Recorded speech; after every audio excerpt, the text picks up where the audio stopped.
This is the Aurora Cardi Wrap Shawl Crochet Pattern. This is a log cabin construction of simple double crochet stitches. This modular construction allows the long striping of this colorful yarn to shine. You will need 918 yards of number 4 worsted weight yarn and a J10 or 6mm crochet hook. This beautiful project is shown in Be So Vivid yarn, my number 4 worsted weight self-striping yarn that is 70% cotton, 30% acrylic, and it is shown in color Bonfire Serenade. You will need 3 balls to make this project. In this video, I'm going to show you how to get started on working log cabin crochet. Let's start by looking at the chart, and I wanted to show you that this is a directional pattern, meaning you work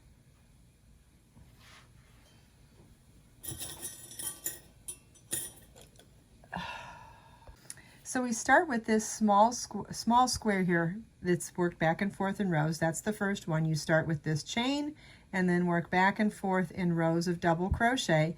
Then the second square is worked along the end of rows of the first square, worked back and forth in rows in this direction. Then the third section is worked back and forth in rows along the edges of the first and second square in this way. And then the fourth one is worked back and forth in rows along the edges of 3 and 1. And then 5 works along the edges of 4, 1, and 2. 6 along the edges of 5, 2, and 3. And 7 along the edges of 6, 3, and 4. So you end up working in a spiral, but you're never doing more than a chain 3 that counts as a double crochet and double crochets. I'm going to show you how to get started doing this square. And then after that, I'll explain what this means here for the assembly of the Cardi Wrap. All right, so let's go to our yarn now. I mentioned that the sample shown was in Be So Vivid yarn in colors Bonfire Serenade. And in the sample today for the tutorial, I'll be using colorway Strike a Rose. You can find all 15 colors of this yarn on my website. Okay, you're going to start by tying your yarn to your crochet hook. You can use a slip knot, a square knot, it does not matter, whichever works best for you. And for the first square, we're going to start with a chain 12.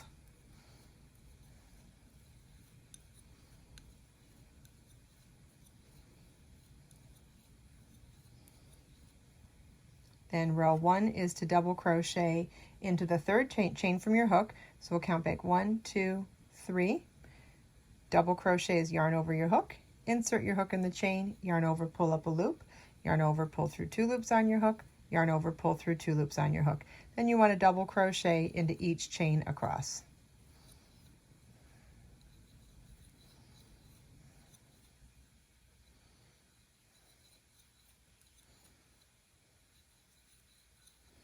This is what your work should look like at the end of row 1. You should have 10 double crochets.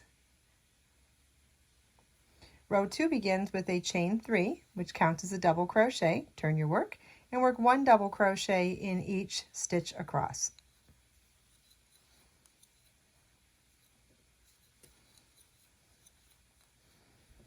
And this is what your work should look like at the end of row 2.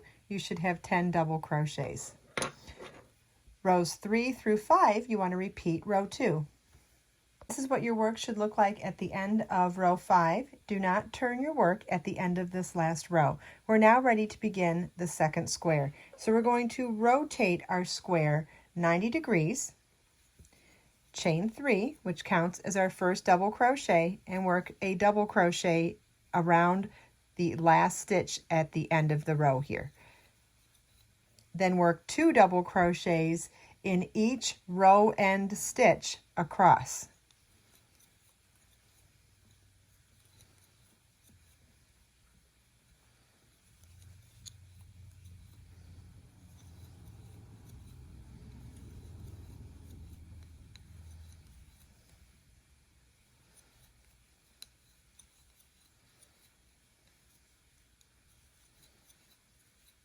Okay, that's the first row of your second square, and you should have 10 double crochets. Row 2 begins with a chain 3.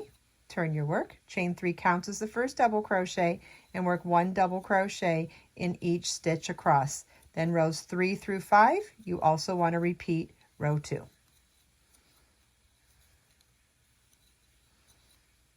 This is what your work should look like at the end of the second square. We worked 5 rows from along the edge of the first square, and you should still have 10 double crochets, and at the end of that 5th row, you don't want to turn your work. We're ready to begin the 3rd rectangle now, which means we're going to rotate our square 90 degrees, chain 3, which counts as our first double crochet, and work 1 double crochet in that row end stitch. Then work 2 double crochets in each of the next 4 row end stitches.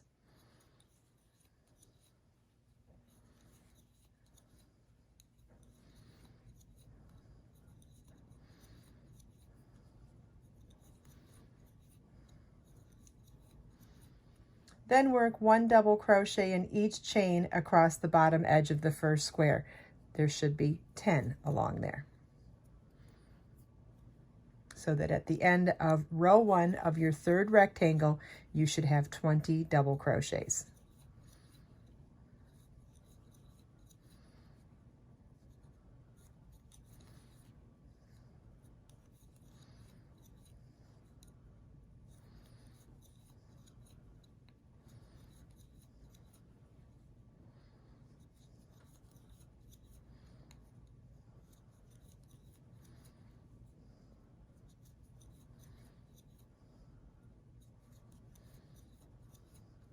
This is what your work should look like at the end of row 1 of the 3rd rectangle, and you should have 20 double crochets.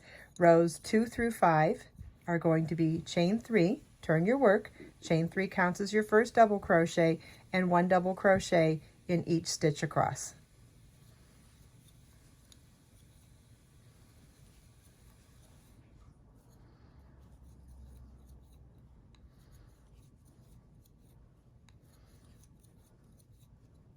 This is what your work should look like at the end of row 5 of the 3rd rectangle. Aren't the color changes so pretty so far? At the end of this row, you should have 20 double crochets, and at the end of the 5th row, you do not want to turn your work.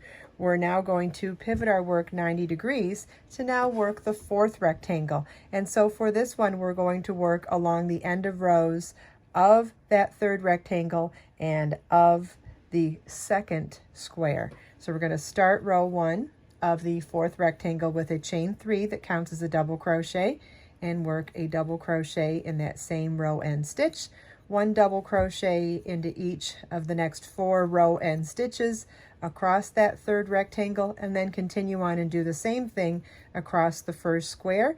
At the end of row 1, you should have 20 double crochets. This is what your work should look like at the end of row 1 of the 4th rectangle. You should have 20 double crochets. Rows 2 through 5, you're going to chain 3. That counts as your first double crochet. Turn your work and work 1 double crochet in each stitch across.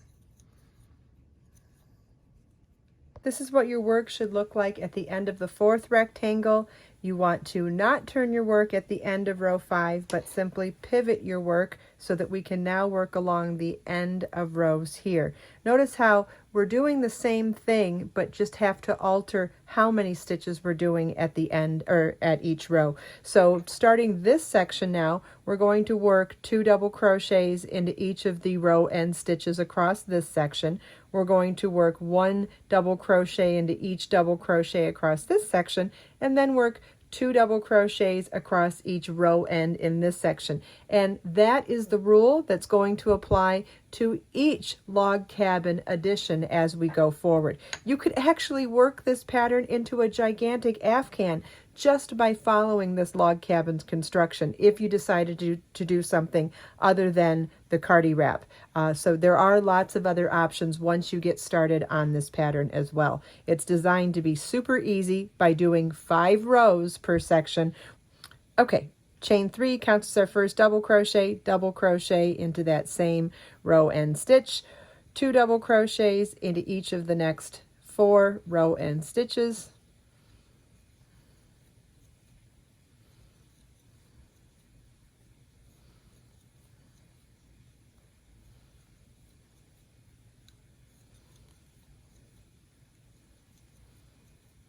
1 double crochet in each double crochet across this middle section, keeping in mind that the first double crochet was a chain 3 that counted as a double crochet.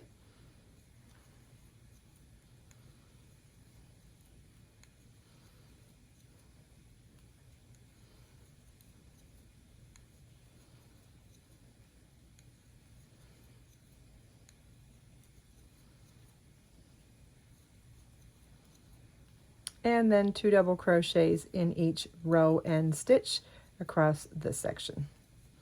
At the end of row 1 of the 5th rectangle, you should have 30 double crochets. And that's what it should look like. And for rows 2 through 5, you want to chain 3 and 1 double crochet in each stitch across. Okay, this is what your work should look like at the end of the 5th rectangle. My goodness, this is so pretty. So we started here, worked up in rows, then we worked along the side here and worked back and forth in rows, then we picked up along here, worked back and forth in rows, then we picked up along here and worked back and forth in rows, and then picked up along here and worked back and forth in rows. And no matter how big you want to make this, this is the exact way you're going to pick up and work along this, then pick up and work along here, and so on and so forth. You could make it large enough to be a shrug that you would sew and make the armholes. You could make this large enough to make it a baby blanket or a full-size Afghan. You could keep going and make it any type of a project. If you're going to make it into the Cardi wrap, you'll want to work these squares through the 7th section. And let's go back to the chart so I can show you what I mean. Okay, so you're going to continue on in this fashion for the 6th rectangle and the 7th rectangle. On the first 2 motifs, you'll want to complete that and fasten off. On the 3rd one, you don't necessarily have to fasten off, because at that point, we're then going to join them all together in log cabin construction again. So let's say you have all 3 of your squares done. You could fasten off all 3 as well. It doesn't matter. My point is, it doesn't matter. So then to do the 8th rectangle, you're simply going to work along the edge of one of the squares. Then without doing anything different, no decreases, no increases, no adding anything at all, just simply continue and work across the edge of the next square, and then work across the edge of the next square.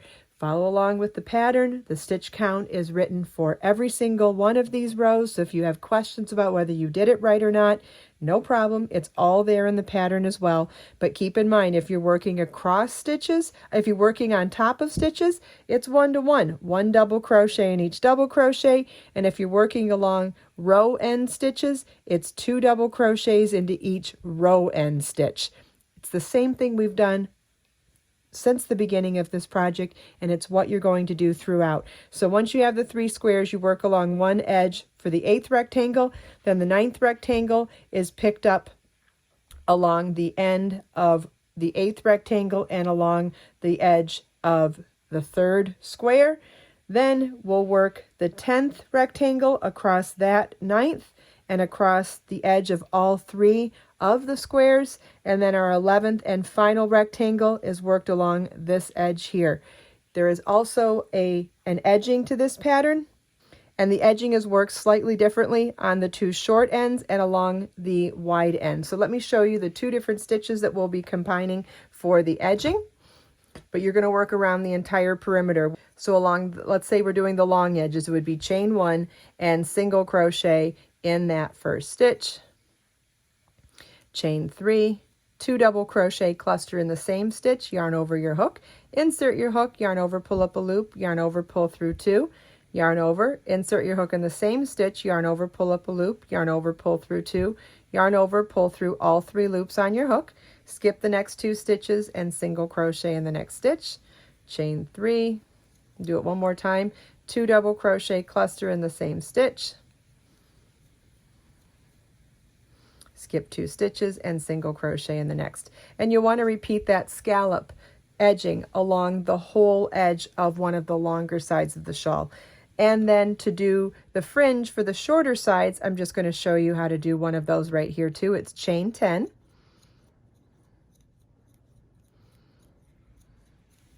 single crochet in the 3rd chain from your hook, chain 7, and single crochet in the next stitch. Do that one more time, chain 10, single crochet in the third chain from your hook, chain 7, and single crochet in the next stitch. Okay, so a reminder, the scallop edge is for the long sides of the project, and the fringe, the chain fringe, is for the short side. So let's do that. Let's show you that again on the chart. So when doing the edging, it's going to be the scallops along here, then the chain fringe along here, then the scallops along here, and then the chain fringe along here, and then you slip stitch to join and bind off. You can find links for the pattern and this beautiful Be So Vivid self-striping yarn all in the links in the video description. I hope you enjoyed this video. If you have any questions at all, please leave them for me in the comments. Everything we talked about today, you can find as links in the video description below. Let us make time to create, share, and inspire today and every day. I'll see you in the next video.